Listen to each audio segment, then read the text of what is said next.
What is up, everybody? It is another cold and rainy day here in Austin, Texas. It is about 40 degrees and it is chilly, but today we are getting the clutch and flywheel on and possibly getting the engine and transmission in the E30.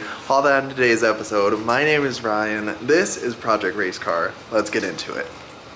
So if you guys have been keeping up to date, K24, E30, in the last video, we got the transmission notched out for the starter. Hopefully that is still good. We're gonna do a full mock-up and get it together today. We have been waiting on these bolts, which are OEM Honda flywheel bolts. The part number, you guys are looking at 90011 RDB000. Nice, right? So we're gonna get those on, torque down. Our clutch came in. This is just going to be a regular Clutch Masters clutch, and it is the FX250. And then we got our flywheel, so we are going to get the flywheel mounted, the clutch, and then get the transmission hooked up to the engine today. I also went to the store yesterday and got some grease for the throwout bearing because you don't want it to, be squeaking every time you put it in. And then I also got a couple of tools, as well as some Teflon tape and some thread locker for the flywheel bolts. You don't want those things coming out after, that would cause a lot of damage. So we don't want anything coming out, so we're going to torque it to spec and make sure that we get the clutch on properly. Now would be a good time to do the rear main seal. Hopefully I'm not jinxing it, but mine is currently not leaking, doesn't show any signs, so why mess with it? Yeah, fingers crossed. We're gonna not do that. Might be my famous last words, but it should be good. Let's go ahead and get this flywheel on. So if you guys can see this unit, it's super, super pretty. And like I mentioned in the last video, this surface is actually removable. So if any case you need to replace the flywheel, it's super easy and can be broken apart. So you don't need to buy an entirely new flywheel, which is super, super nice. So I always think it's funny when you're doing this type of build, especially when you're doing an engine swap, because what's ironic is that these are original Honda bolts, but they're for the V6 Acura, and so it's not even it's a K24 part, and so just having different parts and going to different dealerships, being they're oh, what car do you have? And you're oh, it's 8 different cars in one. So I don't know. I always find it funny that the drivetrain and the steering and the engine and the transmission, they're all from a different car, But I don't know. Is that just me? Let me know. So these bad boys are gonna get a 80 foot-pounds, and you're gonna need to hold the crank. So I'll either figure out something to do or call over a friend to help. But yeah, and then obviously with any circle, you're just gonna wanna do a star pattern. So, something like that. But make sure that you actually torque these bolts off because it does some real damage when it comes off, so you don't want that. We also have some brake clean, so we're going to spray off the surface of any oils from the surface when we are all done. So now that all of these guys are in here, I'm going to take some red thread locker and just take out one bolt and drop it on, and then go around and kind of give them a good tighten, and then come back through with the actual torque wrench and really torque them down. And all you need is like one or two drops of this bad boy. But again, it helps with the actual strength of the bolt.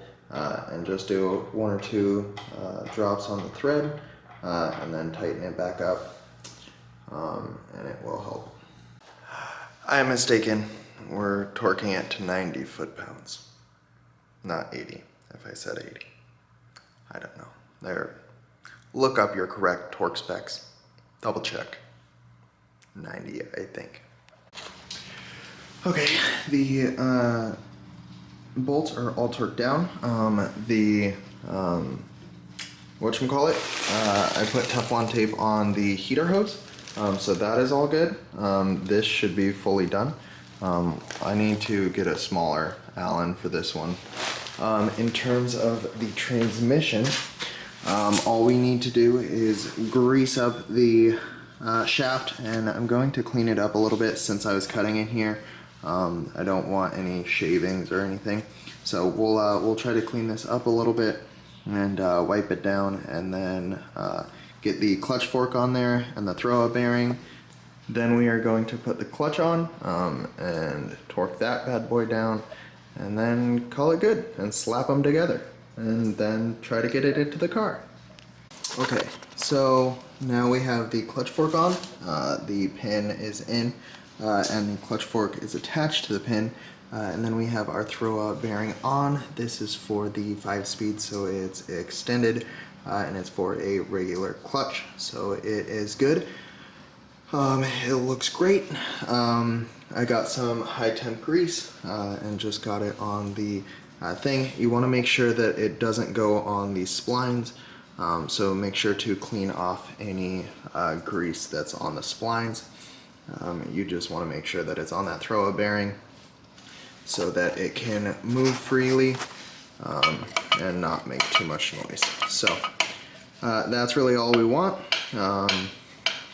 This is moving properly, so the transmission is all good. Now we will throw on the clutch to the back of the flywheel. We torqued the flywheel to 90 foot-pounds and the clutch to 20 foot-pounds, and made sure that everything fits in there nice and good and tight, and then comes out again. So everything is all lined up. That looks mint. I decided to go with the FX250. And this one is capable of about 300 foot-pounds of torque. And I unfortunately have some good news and bad news for you guys. I was originally planning on doing a turbo build, right? Turbo E30, and that was the plan.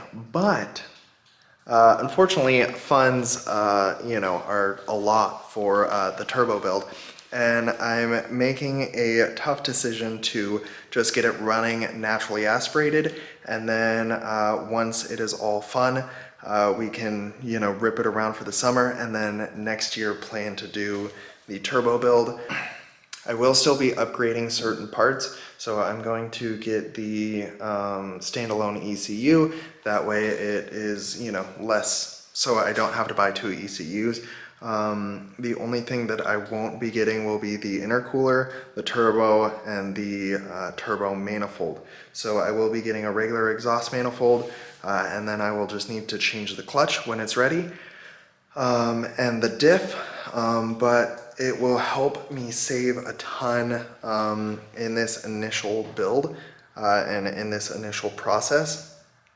And so I hope you guys can understand. I will be going turbo in the future, but until then I figured that it would be good to get the car running. You guys will be able to see the process of getting your car running just as a naturally aspirated build. I know that a lot of people can't do the turbos or don't want to, so it'll kind of give you guys a baseline for how the car performs, how good the naturally aspirated system is, and what you guys can expect along the way. So that is unfortunately the bad news. The good news, like I said, is that the car will be running sooner. My goal is to get it running by this summer. So with that being said, I went with the FX 250 clutch, and that is probably going to be the best naturally aspirated build for this, because it handles the torque as well. It also has the stock clutch feel. But if you guys have any questions about my choices, please leave them in the comments down below. Like I said, I hope you guys can understand, but hopefully it will benefit you guys, because you guys will be able to see both parts of the build, naturally aspirated and the turbo in the future. But it will just help the E30 get running that much sooner. That way we can rip it, beat on the car, learn a lot from it, and then go turbo in the future, because then we'll know, you know, the engine's running properly, everything's running properly, and everything's working. And it'll kind of give you guys, again, just a little bit of a follow through. So hopefully you guys can see why I'm choosing this. But anyways, enough talking. Let's get this transmission mounted. Okay, for a last little recap until we throw the transmission on and get everything all sealed up. We have the Clutch Masters 250. We have the adapter plate from TF Works, the Flywheel from TF Works, the back coolant neck. We have the oil pan, the motor mounts. We got a new pin and fork in, as well as the new throwout bearing. And we should be ready to slap this bad boy on. I moved the K-Series up off the ground to hopefully make this easier and get the transmission on. So hopefully this should be a simple process. Crossing our fingers. Good morning. If you guys can tell, it is the following day. It's why I did an outfit change. Yesterday I tried to get the clutch on, the transmission on, and it was not working. I've heard that this is a very tight setup, so it's pretty difficult to get the engine and transmission on. But after trying and trying, I just decided to call it quits. And then I came back this morning, watched a couple videos, and saw and noticed something about the engine. So I saw a video where the clutch alignment tool is not right for this setup. If you guys look here, I don't know if this angle is right, but it looks off. It looks very oddly centered. So I'm gonna pull off this clutch and try to recenter it. Like I mentioned, this is gonna be a very hard setup to get on, but this was downright impossible because the pilot bearing was hitting. So we're going to pull off the clutch and then hopefully get it realigned and correct this time. So after pulling the clutch back off, you guys can see that there is just like a bunch of space.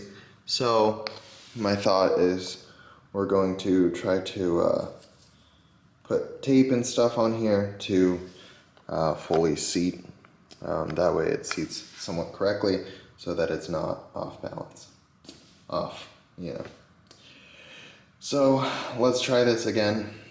Just wanted to show you guys, but again, this is kind of part of the game, so it happens to the best of us, but just keep going. Okay, it is currently dark outside. You guys can see it's dark, it's late. It obviously gets dark at 5, but we have exciting news. You guys can see the transmission is on the engine. Let me hit you with a quick story time. So, yesterday, I struggled putting this transmission on. I've seen a couple videos and they said that it would be an extremely tight fit. Anyways, I was, trying to get it on and it just was not working. I then pulled off the clutch. I looked at through the thing and it looked like the alignment of the clutch was off. So this is the incorrect tool to line up the clutch. So I just made sure that the clutch was, completely lined in, and I changed like the I moved the clutch to where it would line up. Anyways, I wasn't able to test it until now. But when I got in here, I put the engine completely on the stand, and then I went ahead and put the back end of the transmission on and just guided it in, and it slipped on perfectly without any sort of forcing or anything. And you can see that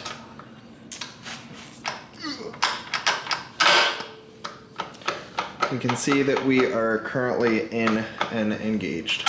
So open, closed.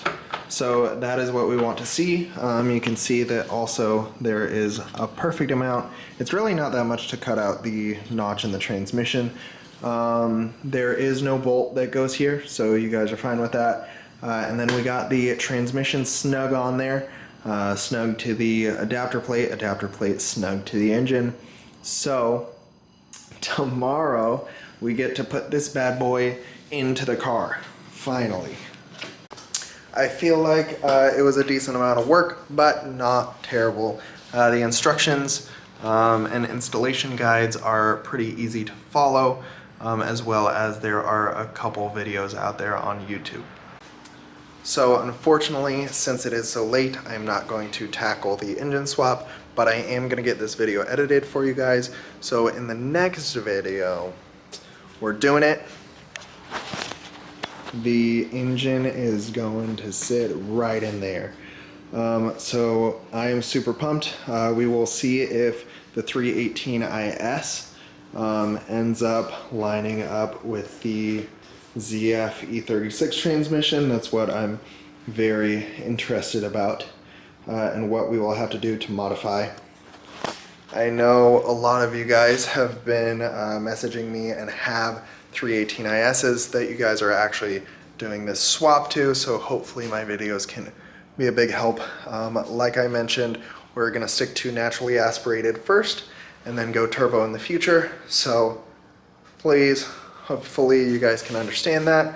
And I think that it'll still be a ripper with an extra 80 horsepower. I think these things came with like 130 horsepower stock, so a jump to 220, 230 is going to be very, very good. A nice 100 horsepower gain is well worth it, as well as the nice transmission. So you guys will see how it'll perform stock, and then also with the turbo. So I am very excited. I hope that you know, these videos help you guys out, and I'm gonna go get some sleep. But until next time, if you guys enjoyed the video, please give it a like and subscribe if you guys are brand new. And until next time, my name is Ryan. This is Project Race Car. Have an amazing day. Peace.